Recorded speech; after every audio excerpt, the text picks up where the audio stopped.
Hey everybody, and welcome back to Professional Development, the New York City Teacher Podcast. I'm your host, Noah, and the subject of this episode, as we hinted last week, is teacher preparation. This is the beginning of a several episode series covering the various ways of getting into a public school classroom in New York City.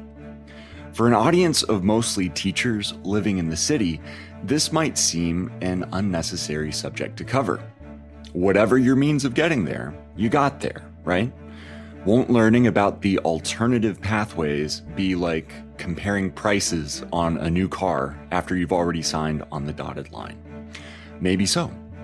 To make it worth our while, we will explore this topic less as a how-to guide to becoming a teacher and more as a continuation of our research into teacher shortage. More specifically, we want to come to a more complete understanding of where the obstacles exist in the teacher pipeline and who is most susceptible to being held back by these obstacles.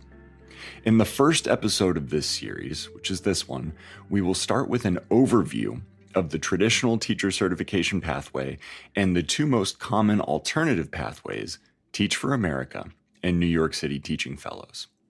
In episode 5, the next episode, we will dive deeper into Teach for America specifically. Then in episode 6, we'll spend more time on New York City Teaching Fellows.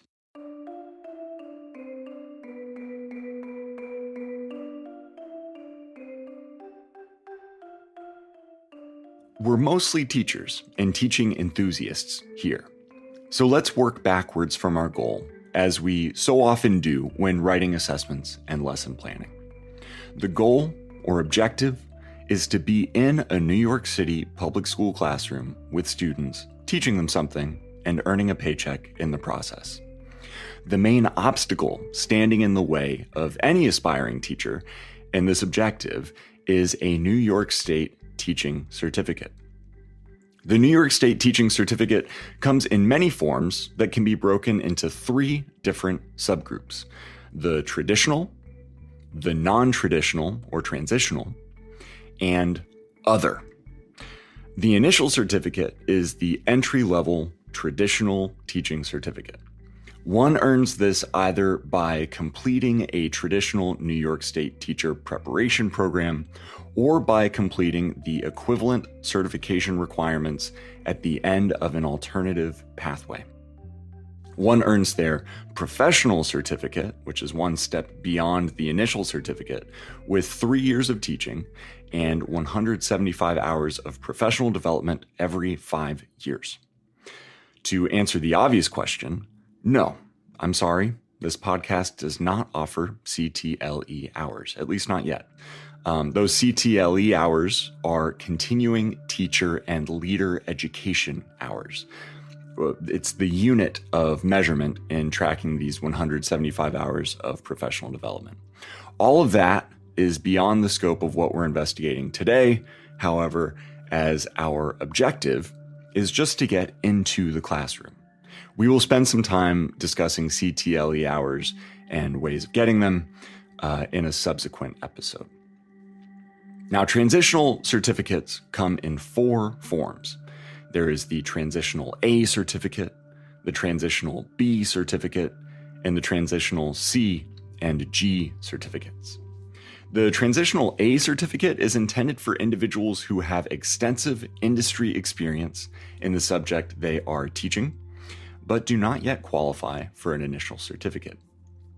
Individuals such as these can become career and technical education teachers, or CTE teachers, with the special Transitional A Certificate. It expires after 3 years, though, by which time the individual, having worked in a school for 3 years, is expected to qualify and apply for the initial certificate. The Transitional B Certificate is awarded to individuals enrolled in Transitional B programs like Teach for America or the New York City Teaching Fellows, which we'll talk about later. They similarly have 3 years to complete their alternative program and the additional requirements for the initial certificate. For classroom teachers, these requirements include passing the EAS, or Educating All Students New York State Teacher Certification Exam, and the Content Specialty Test, or CST, in the subject or subjects they will teach. As of right now, the EdTPA, or Education Teacher Performance Assessment, is on hold, at least until 2022, due to the pandemic. But this would be an additional requirement otherwise. We will spend some time on assessments in a later episode, as there has been a great deal of discussion about these in recent years. People have been asking questions about the state certification assessments that should be asked about every assessment all the time. And that question is, do these assessments actually measure what we think they measure? And spoiler alert, in the case of the state certification exams, the answer is typically no.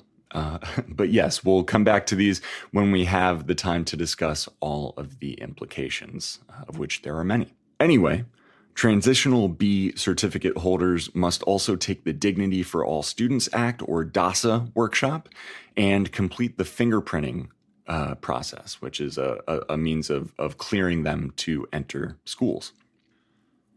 Transitional C and G certificates seem to be the rarest of the non-traditional certificates. If they were Pokemon cards, they would be like holographic Charizards.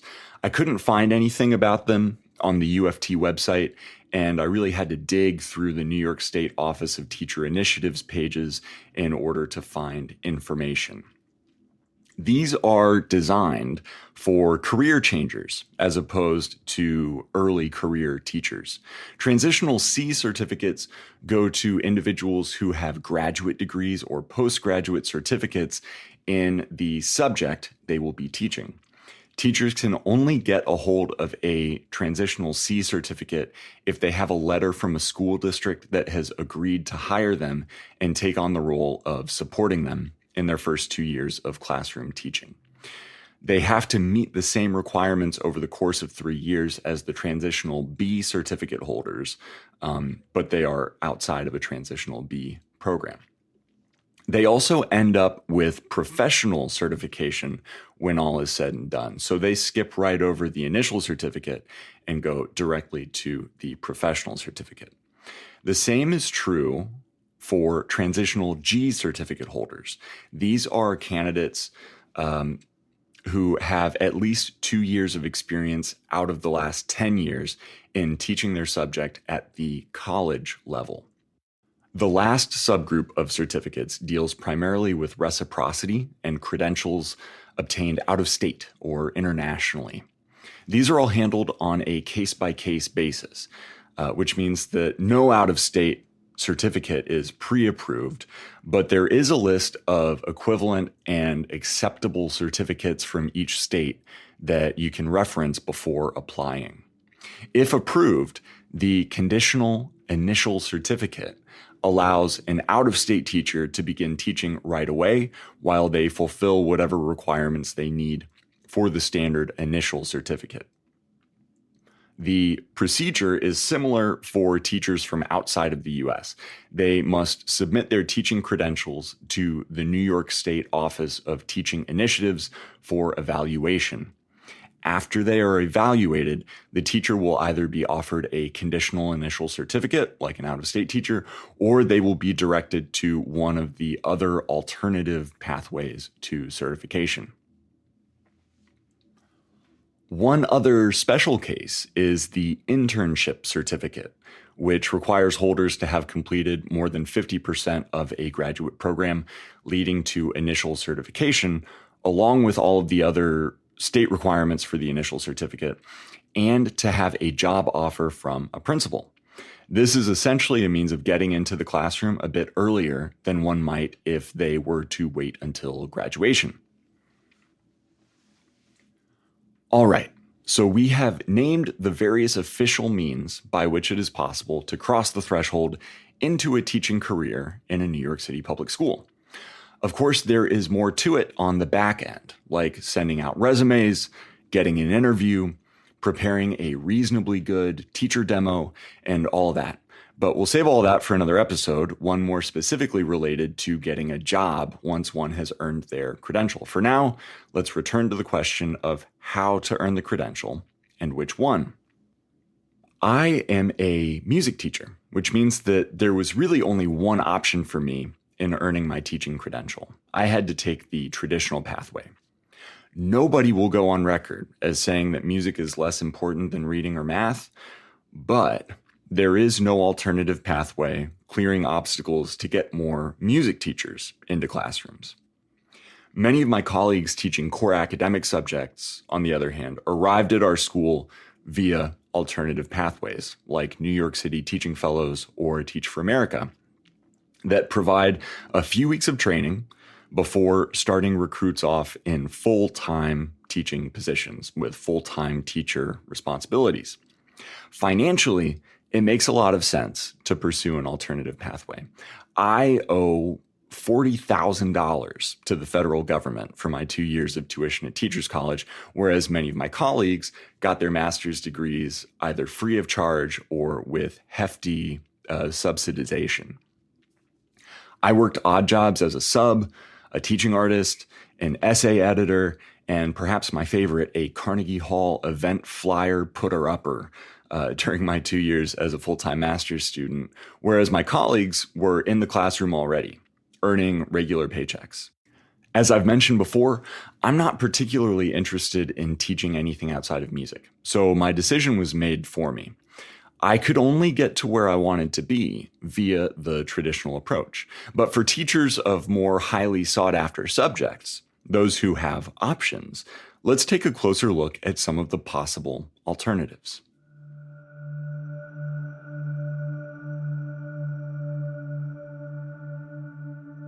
Chronologically, it makes sense to start with Teach for America, which was founded in 1990. Since its inception, Teach for America has fielded 680,000 applicants and trained about 68,000 teachers who have taught over 10 million children in the US. The premise of Teach for America is twofold. On the one hand, Teach for America core members are expected to have a positive effect in the classrooms where they complete their 2 years of service. On the other hand, they're meant to go on to their post-TFA careers with values that they've gained over the course of their experiences in schools. So one key aspect of TFA worth highlighting as we discuss teacher preparation is that it does not aim to prepare career teachers. TFA core members essentially complete their teacher preparation at the same time they complete their 2 years of service, in that a 2-year master's degree is part of the TFA package. At that point, they may apply for their initial certificate and stay on as teachers, or they may wash their hands of the school system where they worked for 2 years and go on to medical school or law school, or a career otherwise unrelated to education with a resume benefiting from 2 years of service-oriented experience.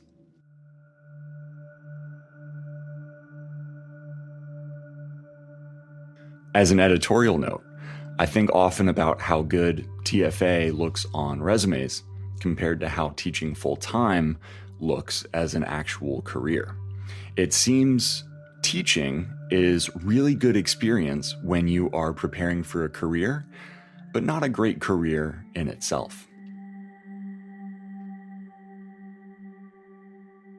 It's possible that the selectivity of TFA has something to do with this outcome.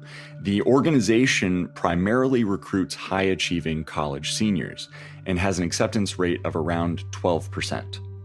In this way, the nation's best and brightest are brought on and given a summer's worth of training before they are sent to work alongside the overworked, underpaid professionals at schools for the most underserved populations in the US.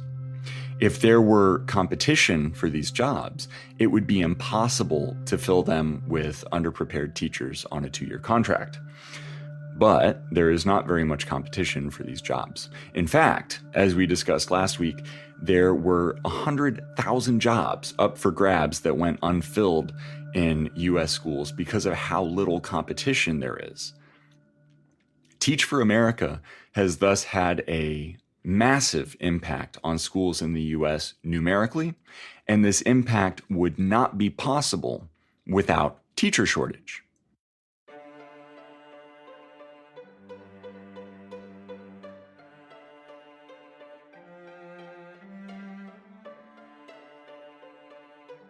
Think about it. What would you say if I proposed a program called Practice Medicine for America? The core members would do a summer of basic first aid training and get their own operating rooms starting late August, early September. Probably you would steer clear of hospitals doing their staffing through that organization. But we have no doctor shortage, so Practice Medicine for America could not possibly hope to get off the ground. There is no alternative pathway to becoming a certified doctor because the traditional pathway provides a sufficient number of doctors. An alternative would not be able to compete.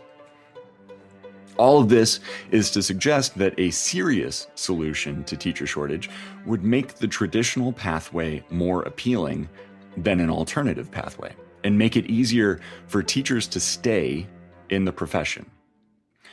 While it is probably on the whole a beneficial thing to have former teachers going on to take part in making decisions that impact teachers and students, whether it be as lawyers, politicians, urban planners, anything. It would also be good to address teacher shortage and teacher retention in a meaningful way. I am really excited to bring you an interview with a couple of teacher friends of mine who are also former Teach for America core members. That will be episode 5 of the show, which is coming out next week. And you'll only be able to hear it at patreon.com/professional development. New York City Teaching Fellows is a little younger than TFA. It got its start in 2000, but it is similarly an alternative route to certification that prides itself on selectivity while also staffing hard-to-serve schools.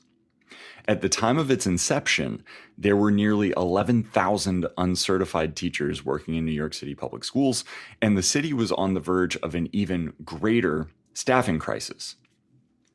Now, New York City's over 10,000 teaching fellows account for 12% of the city's teaching force and over 20% of the city's math, science, and special education teachers.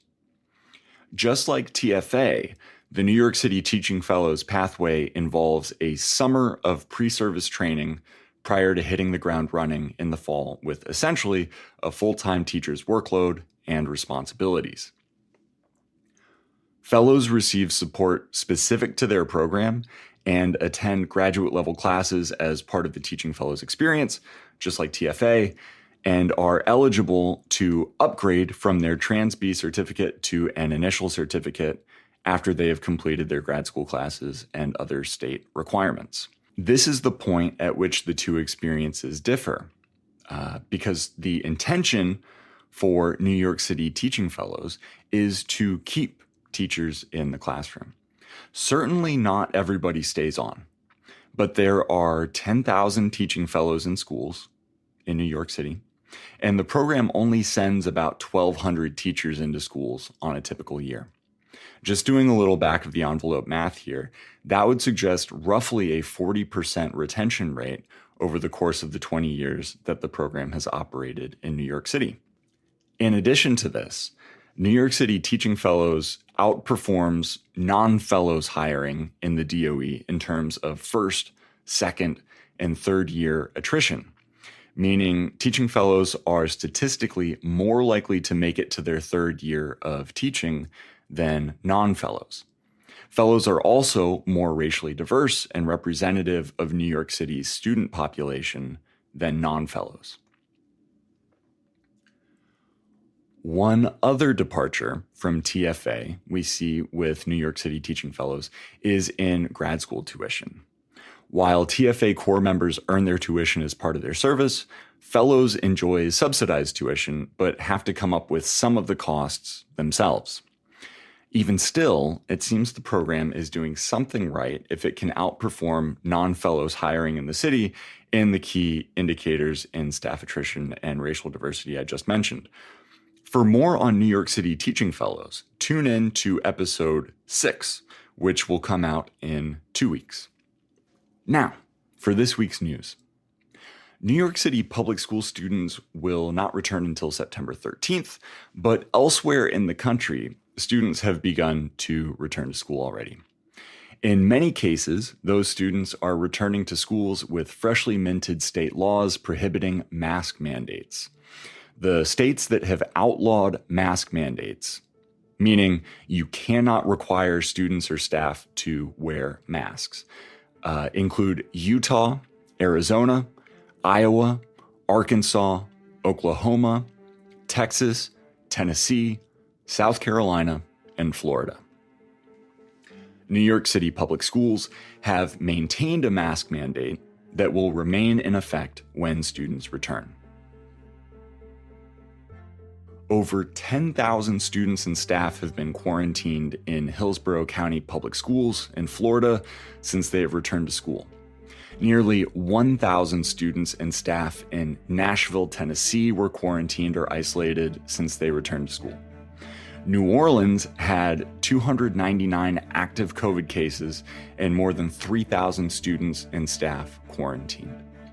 Ware County, Georgia, closed its schools after a sharp increase in cases and over 800 students and staff quarantined. 20,000 students are quarantining across the state of Mississippi. Many schools in Texas have shut down entirely due to a shortage of staff members related to COVID outbreaks. None of this is taking place in New York City public schools, of course, because we are not back in school, but we might be getting a glimpse of what to expect in September. Over 90% of the new cases are extra super duper contagious Delta variant cases, and the vaccine is not available to children under 12, thus making each school day a potential super spreader event. Time will tell. In the meantime, I'll be keeping my eye on the month or so of back to school data we can collect from other states before we have our own back to school. As our 4th episode draws to a close, I'd like to take a moment to thank you for spending this half hour with me and to remind you to reach out with questions or feedback to professionaldevelopmentpodcast@gmail.com. And I promise I'll get back to you. Our next episode, episode 5, will be posted only on Patreon, behind the paywall of $3 per month. So if you like what you're hearing and you want to hear more of it, check us out at patreon.com/professionaldevelopment. The following week, episode 6, we will be back to the regular free feed. As always, a free way to support the show is to subscribe wherever you do your podcast listening and leave us 5 stars and or a nice review. Thanks again, and catch you same time next week at patreon.com/professionaldevelopment.